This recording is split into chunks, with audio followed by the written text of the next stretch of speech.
హే guys, welcome back. So ఈరోజు Andhra style red chilli tamarind chutney ఎలా prepare చేసుకోవాలో చెప్తున్నా. ఇది మా మమ్మీ రెసిపీ.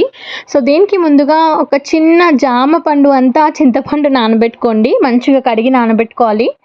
సో ఆ తర్వాత ఇవన్నీ ఇంగ్రీడియంట్స్. సో ఇందులో ఒకటి మిస్ అయింది, అది జాగిరి లాస్ట్లో యాడ్ చేశాను నేను. సో ముందుగా స్టవ్ ఆన్ చేసి పీనట్స్ని డ్రై రోస్ట్ చేసుకోవాలి వితౌట్ ఆయిల్. కొంచెం లో ఫ్లేమ్లో పెట్టి వేయించుకుంటే మంచిగా ఉంటుంది.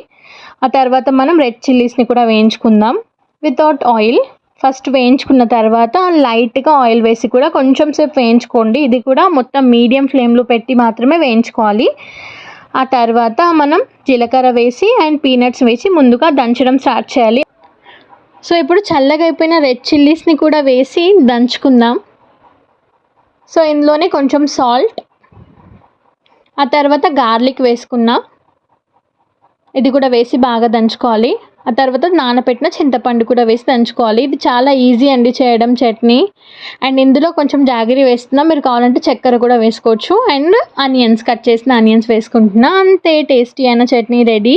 సో ఎప్పుడైనా మీరు తినాలనుకుంటే చేసుకోండి, టేస్టీగానే ఉంటుంది.